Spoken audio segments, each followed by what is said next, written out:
Wahyu pasal 21 mencatat bahwa kota Yerusalem yang baru memiliki 12 gerbang kota.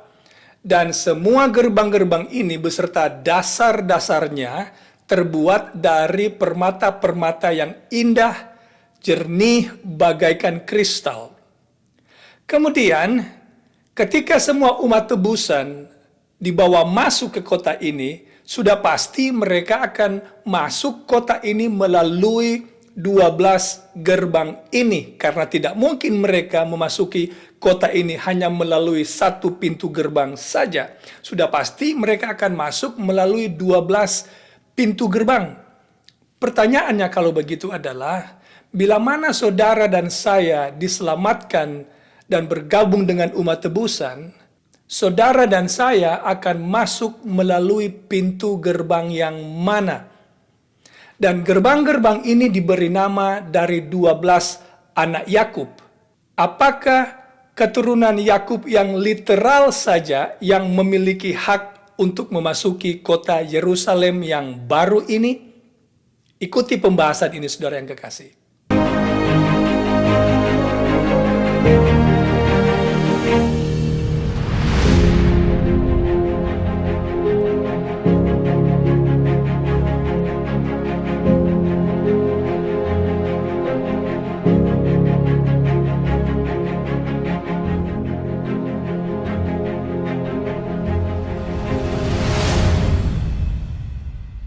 Shalom, saudara-saudara yang kekasih.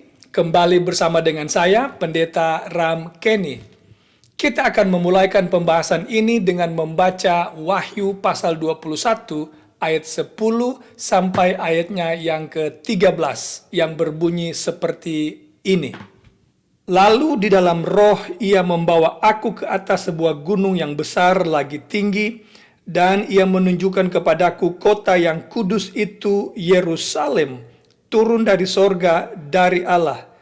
Kota itu penuh dengan kemuliaan Allah, dan cahayanya sama seperti permata yang paling indah, bagaikan permata yaspis, jernih seperti kristal. Dan temboknya besar lagi tinggi, dan pintu gerbangnya 12 buah. Dan di atas pintu-pintu gerbang itu ada 12 malaikat, dan di atasnya tertulis nama ke-12 suku Israel. Di sebelah timur terdapat 3 pintu gerbang, di sebelah utara 3 pintu gerbang, dan di sebelah selatan 3 pintu gerbang, dan di sebelah barat 3 pintu gerbang. Dalam ayat ini kita mendapatkan gambaran kota Yerusalem yang baru yang memiliki 12 gerbang dan diberi nama dari anak-anak Yakub, 12 anak-anak Yakub. Pertanyaannya adalah, siapa 12 anak Yakub ini? Karena nama-nama mereka tidak dicatat di Wahyu pasal 21. Karena itu, untuk mendapatkan siapa nama-nama ini, maka kita harus pergi ke Wahyu pasal 7 ayat 1 dan 8 atau 1 sampai 8. Kemudian mulai dari ayat 5 sampai ayat 8, kita akan temukan nama-nama dari 12 anak Yakub ini. Nama mereka adalah Yehuda, Ruben, Gad, Asher, Naftali, Manasye, Simeon, Lewi, Isakar, Sebulon, Yusuf, dan Benjamin.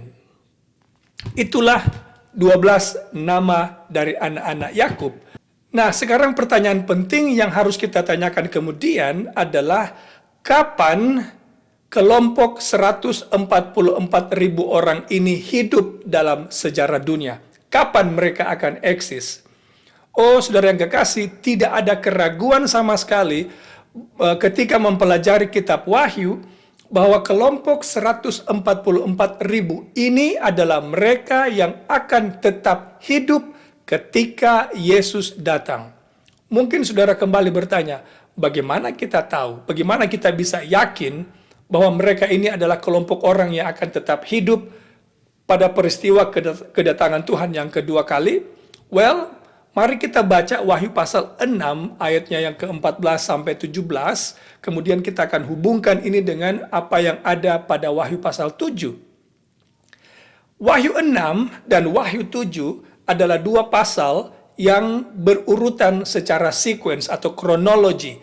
Jadi, apa yang ada pada Wahyu pasal 7 mengikuti atau peristiwa yang ada pada Wahyu pasal 7 adalah kelanjutan dari apa yang ada pada Wahyu pasal 6.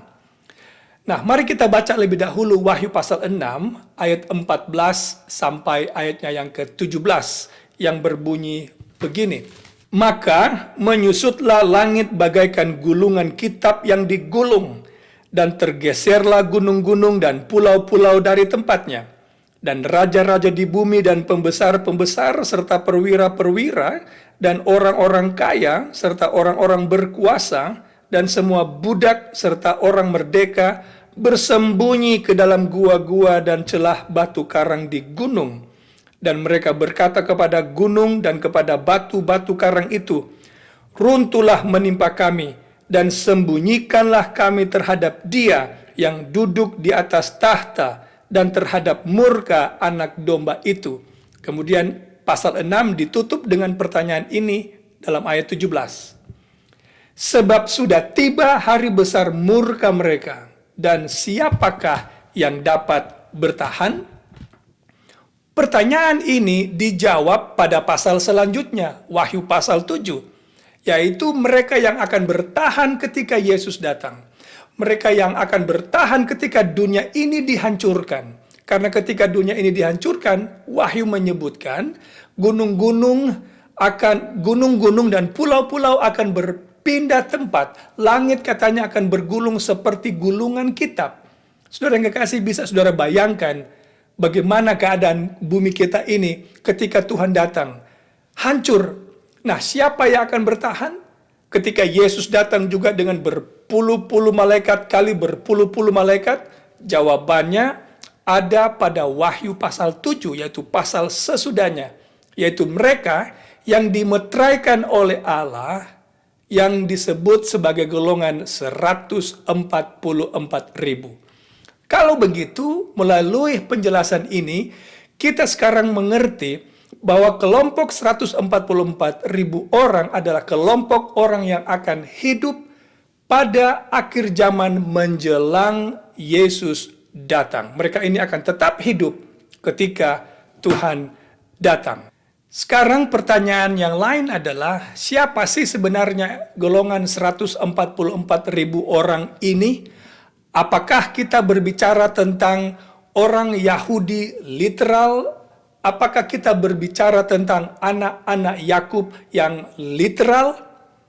Apakah ini adalah rencana Allah untuk menyelamatkan hanya orang Israel literal saja? Ataukah ini merujuk kepada kelompok orang yang lain yang disebut dalam perjanjian baru sebagai Israel rohani, yang memiliki karakteristik atau ciri-ciri seperti yang anak-anak Yakub miliki, yang kemudian menjadi suku Israel, yaitu Israel rohani. Nah, untuk menjawab pertanyaan ini, kita perlu melihat apa yang perjanjian baru maksudkan dengan kata Israel. Apa definisi Israel menurut perjanjian baru? Saya akan memberikan kepada saudara ayat-ayat, dan saudara bisa membacakan itu sendiri di rumah untuk menghemat waktu, oleh sebab ayat-ayat ini saya sudah sampaikan atau saya sudah bahas pada video saya yang sebelumnya. Bagi saudara-saudara yang belum sempat menonton video yang sebelumnya, silakan saudara pergi ke link di bawah video ini. Saya akan cantumkan link supaya saudara dapat mempelajari video yang saya sudah bahas sebelumnya. Sekarang mari kita baca Roma pasal 9 ayat 6 sampai 8 yang berbunyi begini. Akan tetapi firman Allah tidak mungkin gagal, sebab tidak semua orang yang berasal dari Israel adalah orang Israel, dan juga tidak semua yang terhitung keturunan Abraham adalah anak Abraham. Tetapi yang berasal dari Ishak yang akan disebut keturunanmu. Artinya, bukan anak-anak menurut daging adalah anak-anak Allah, tetapi anak-anak perjanjian yang disebut keturunan yang benar. Jadi saudara yang kekasih, Israel menurut perjanjian baru bukanlah Israel lahiria. Israel menurut perjanjian baru adalah Israel rohani, yaitu mereka-mereka yang menerima Yesus, yang mengikuti Yesus kemana ia pergi, dan yang setia kepada Yesus, dibaptis di dalam nama Yesus, percaya kepada Yesus sebagai Mesias. Mereka-mereka inilah disebut Israel. Karena Yahudi, saudara yang kekasih, atau Israel di zaman perjanjian baru, bukanlah mereka yang tinggal di Israel saja, atau mereka yang memiliki nama Israel, atau yang memiliki darah keturunan Yahudi.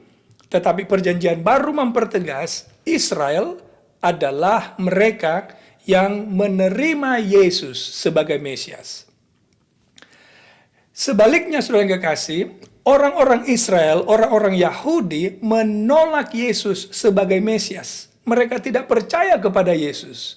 Itu sebabnya Yesus berkata bahwa Israel bukan lagi Israel lahiria, tapi Israel rohani yang menerima, percaya, dan mengikuti Yesus kemana ia pergi. Sekarang, mari kita pelajari sesuatu yang sangat menarik.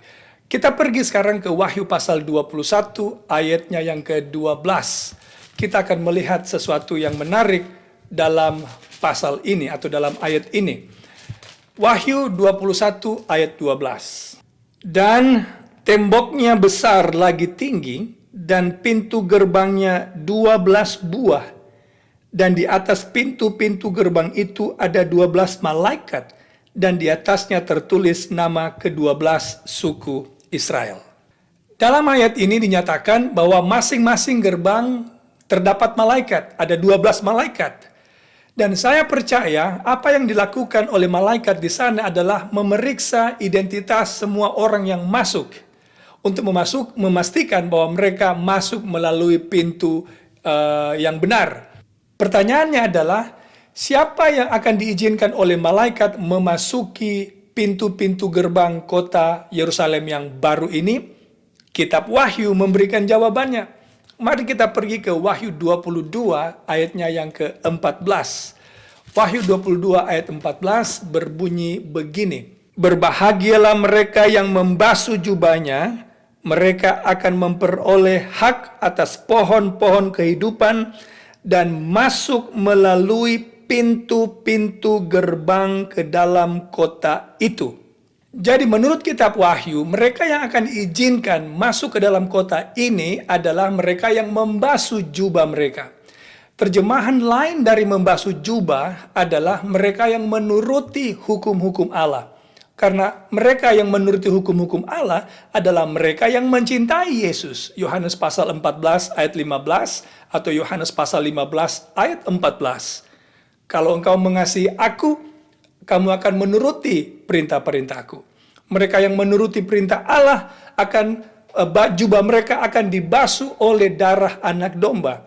Mereka inilah yang akan diberi izin untuk masuk ke dalam kota Yerusalem yang baru. Nah, saudara yang kekasih, tetapi kita punya masalah yang besar di sini. Masalahnya adalah ini.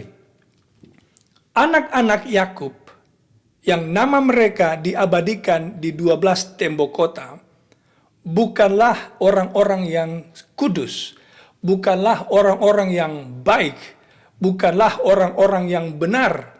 Izinkan saya membagikan kepada saudara sedikit saja keadaan dari 12 anak Yakub ini. Tahukah saudara bahwa anak-anak Yakub ini dipenuhi dengan kedengkian? Mereka juga adalah anak-anak yang cemburu kepada saudara mereka, dalam hal ini Yusuf. Mereka dengki, cemburu terhadap posisi Yusuf. Kemudian mereka juga membenci Yusuf karena ayah mereka memberikan Yusuf jubah yang indah. Mereka juga ini adalah pendusta. Mereka berdusta kepada ayah mereka bahwa Yusuf mati diserang oleh binatang buas. Dan mereka hidup dalam dusta mereka ini bertahun-tahun. Mereka juga adalah pembunuh. Kalau saudara pergi ke Kejadian pasal 34, Simeon dan Lewi membunuh satu kota Sikem. karena kemarahan mereka atas Sikem yang menodai Dina saudara mereka. Anak-anak Yakub ini juga adalah anak-anak yang dipenuhi dengan kemarahan. Dan tahukah saudara, Alkitab menyebutkan marah itu atau membenci itu sama dengan membunuh. Mereka ini juga adalah orang-orang yang pesinah. Saya beri contoh Ruben. Ruben bersinah dengan istri ayahnya, salah satu selir dari ayahnya atau concubine dari ayahnya. Mereka ini juga adalah orang-orang yang terlibat dalam proses human trafficking. Menjual adik mereka sendiri atau saudara mereka sendiri Yusuf, mereka jual ke Mesir. Mereka semua ini adalah orang-orang yang jahat, namun nama-nama mereka justru diabadikan di 12 pintu gerbang surga atau pintu gerbang Yerusalem yang baru. Saudara bisa bayangkan orang jahat yang berada di luar tembok kota yang tidak diizinkan masuk oleh malaikat. Mereka bisa saja komplain dengan berkata, Tuhan, Engkau izinkan atau Engkau tidak izinkan kami masuk karena kami ini adalah pendusta. Tapi bagaimana dengan mereka yang ada di dalam sana? Mereka juga adalah orang-orang yang berdusta. Kami di luar ini adalah para pembunuh-pembunuh. Tapi bagaimana mungkin Engkau juga izinkan pembunuh masuk ke dalam kota Yerusalem yang baru? Kami yang di luar ini adalah orang-orang yang tidak berpengasihan. Begitu juga dengan mereka yang ada di dalam. Kami ini adalah pencuri, tapi bagaimana dengan mereka yang ada di dalam? Mereka juga mencuri. Artinya, saudara yang kekasih, mereka yang berada di dalam kota itu adalah juga orang yang jahat, yang sama persis dengan mereka yang berada di luar kota yang tidak diizinkan masuk. Jadi, bagaimana bisa nama mereka diabadikan di gerbang kota Yerusalem yang baru? Ada di mana jawaban dari misteri ini? Well, buku Wahyu memberikan jawabannya, puji Tuhan. Memang benar mereka ini adalah orang-orang yang membuat atau melakukan dosa yang besar. Namun, Alkitab menerangkan bahwa mereka ini adalah the overcomers. Mereka mengalahkan dosa mereka dan mereka menang dalam hidup mereka. Mari kita baca Wahyu pasal 21 ayatnya yang ke-7 adalah jawaban dari misteri ini. Wahyu pasal 21 ayat 7 berbunyi begini. Barang siapa menang, ia akan memperoleh semuanya ini. Dan aku akan menjadi Allahnya, dan ia akan menjadi anakku. Oh, saudara yang kekasih, 12 anak-anak Yakub memang dulunya adalah orang-orang jahat. Tapi kitab Kejadian mencatat, mereka bertobat. Mereka mengalahkan dosa mereka. Dan mereka menjadi manusia-manusia yang baru. Jadi siapa yang berada di dalam kota Yerusalem yang baru? Mereka adalah the overcomers, termasuk 12 anak-anak dari suku Israel ini. Sekarang mari kita fokus pada sesuatu yang sangat menarik yang belum kita bahas sejauh ini, yang terdapat di Wahyu pasal 12 ayat 14. Kita baca kembali ayat yang kita sudah baca tadi. Wahyu 22 ayatnya yang ke-14. Mari kita bacakan lagi. Berbahagialah mereka yang membasuh jubahnya, mereka akan memperoleh hak atas pohon-pohon kehidupan dan masuk melalui pintu-pintu gerbang ke dalam kota itu. Ada berapa pintu gerbang, saudara yang kekasih? Ada 12 pintu gerbang.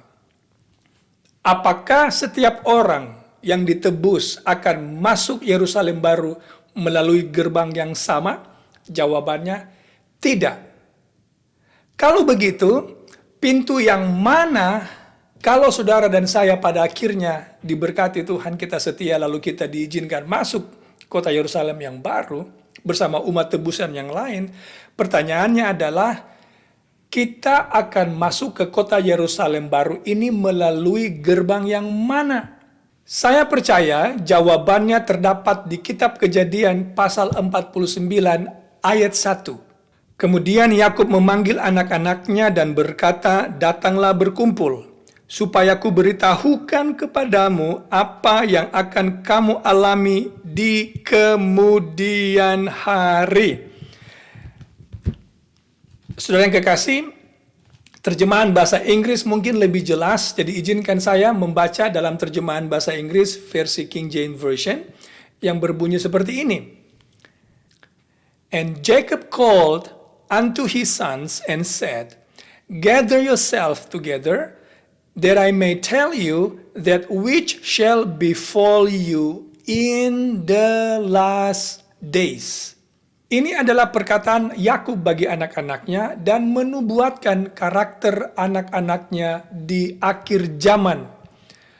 Sekarang pertanyaan kalau begitu saudara-saudara, apakah anak-anak Yakub yang literal, yang 12 anak Yakub itu akan hidup sampai akhir zaman? Atau apakah mereka masih hidup sampai hari ini? Tentu tidak, mereka sudah lama mati. Jadi apa maksud Yakub di sini kalau begitu? Saudara yang kekasih, dalam ayat ini Yakub berbicara tentang pengaruh hidup dari anak-anaknya dan tentang orang-orang yang akan memiliki karakter yang sama yang dimiliki oleh anak-anaknya yang akan hidup di akhir zaman menjelang Yesus datang. Saya yakin tanpa ada keraguan sedikit pun bahwa masing-masing anak Yakub ini memiliki karakter yang berbeda satu dengan yang lain. Jadi, Allah dalam hal ini menyatakan bahwa di akhir zaman di dunia ini akan ada juga orang yang akan memiliki karakter yang sama dengan 12 anak-anak Yakub ini. Nah, hal ini menjawab misteri yang tadi, saudara yang kekasih. Kalau begitu, jika saja saudara memiliki karakter yang mirip dengan Simeon, berarti saudara akan masuk kota Yerusalem melalui gerbang Simeon. Kalau saudara memiliki karakter yang mirip dengan Ruben, maka saudara akan masuk kota Yerusalem baru melalui gerbang Ruben. Nah, sebelum saya teruskan, saudara baca Kejadian pasal 49, satu pasal, maka saudara akan mendapatkan gambaran karakter dari anak-anak Yakub ini. Tapi saudara yang kekasih, yang lebih penting adalah apapun jenis karakter saudara, mau masuk lewat gerbang apapun saudara ke dalam kota Yerusalem yang baru, tidak penting lagi. Oleh sebab, kalau kita sebagai pemenang, kita menang terhadap dosa-dosa kita, kita adalah the overcomers, para pemenang yang mengalahkan dosa, dan kita akan diberi izin masuk melalui pintu gerbang. Soal mau masuk pintu yang mana? Yang penting kita masuk ke pintu gerbang kota. Puji Tuhan. Jadi, anak-anak Yakub ini adalah inspirasi bagi kita. Karena meskipun mereka melakukan kejahatan, sama seperti kita melakukan kejahatan, namun mereka menang. Kalau mereka bisa menang, maka kita juga menang atau dapat menang dari dosa-dosa kita.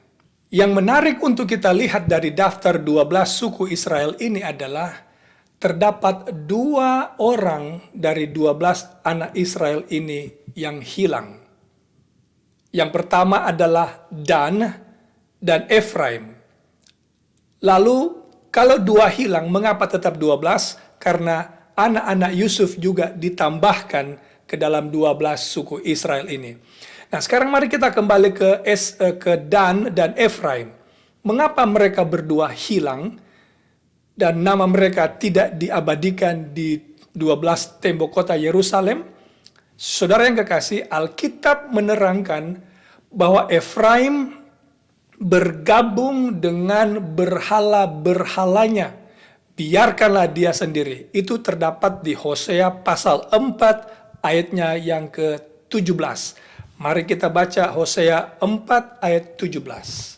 Hosea 4 ayat 17. Efraim bersekutu dengan berhala-berhala. Biarkanlah dia. Jadi Efraim hilang karena dia memilih untuk tetap mencintai berhala-berhala yang ia punya dalam hidupnya. Bagaimana dengan Dan? Mengapa dia hilang? Mari kita pergi ke Kejadian pasal 49 ayat 17, apa yang Alkitab katakan tentang Dan di sana.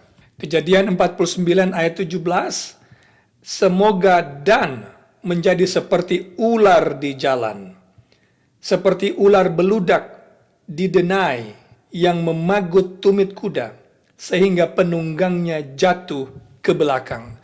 Nah, saudara yang kekasih, Dan adalah jenis karakter seperti orang yang menjadi batu sandungan bagi orang lain. Dia ini disebut sebagai backbiter, yang menikam dari belakang, yang hanya tersenyum di depan, tetapi pada dasarnya ia membenci orang itu dan menjadi batu sandungan bagi orang lain. Saudara yang kekasih, surga tidak mengizinkan orang seperti ini yang memiliki tipe Efraim dan memiliki karakter Dan. Saudara yang kekasih, mengapa kita perlu membahas pintu gerbang kota Allah? Jawabannya, karena ini akan menjadi rumah kita yang kekal. Kita hanya banyak fokus kepada dunia ini. Kita fokus kepada uang, kepada rumah, mobil, tanah, harta kita, account bank, dan lain sebagainya. Seakan-akan itu semua akan bertahan selama-lamanya. Tetapi tidak. Dengarkan saudaraku yang kekasih, kita hidup di akhir zaman. Dan Allah ingin mengasingkan baginya satu bangsa yang kudus. Dan 144.000 orang ini adalah mereka yang setia, yang mengikut Yesus kemana Yesus pergi. Sekarang mari kita baca Mazmur pasal 15 ayat 1 sampai 5. Mazmur 15 ayat 1 sampai 5. Mazmur Daud. Tuhan, siapa yang boleh menumpang dalam kemahmu? Siapa yang boleh diam di gunungmu yang kudus? Yaitu dia yang berlaku tidak bercela, yang melakukan apa yang adil, dan yang mengatakan kebenaran dengan segenap hatinya, yang tidak menyebarkan fitnah dengan lidahnya, yang tidak berbuat jahat terhadap sesamanya, dan yang tidak menimpakan cela kepada tetangganya, yang memandang hina orang yang tersingkir, tetapi memuliakan orang yang takut akan Tuhan, yang berpegang pada sumpah walaupun rugi, yang tidak meminjamkan uangnya dengan makan riba, dan tidak menerima suap melawan orang yang tak bersalah. Siapa yang berlaku demikian tidak akan goyah selama-lamanya. Oh, saudaraku yang kekasih, itulah gambaran mereka yang akan diizinkan Tuhan masuk ke dalam kota Yerusalem yang baru, kota Sion. Sebagai penutup, Wahyu pasal 21 ayat 21 menyatakan bahwa setiap pintu gerbang dari kota Yerusalem yang baru ini terdiri dari satu jenis mutiara, setiap gerbang kota. Adakah yang lebih indah dari mutiara? Jawabannya tidak ada. Mutiara adalah logam yang sangat indah. Jadi sudah bisa bayangkan keindahan kota itu. Pertanyaannya, mengapa Allah membangun kota dari mutiara? Tahukah saudara bagaimana mutiara itu terbentuk? Mutiara terbentuk dari hasil kesusahan dan penderitaan. Oh, saudaraku yang kekasih, yang akan masuk kota Yerusalem baru adalah mereka yang melewati penderitaan dan kesusahan, dan mereka akan menyanyikan lagu kemenangan karena mereka menang dari dosa, mereka menang dari penderitaan, mereka menang dari kesusahan hidup yang mereka alami selama berada di dunia. Maukah saudara bergabung dengan kelompok 144.000 orang ini? Bila saudara rindu, Yesus mengajak saudara sekarang, marilah datang kepadanya. Ia mengundang saudara, ia memanggil saudara untuk datang kepadanya. Karena tidak lama lagi, ia akan datang dan membawa kita, orang-orang Israel rohani, pulang ke surga, tempat tinggal kita yang kekal. Dan kita akan hidup di sana bahagia kekal selama-lamanya bersama Tuhan kita, Yesus Kristus. Tuhan memberkati. Amin.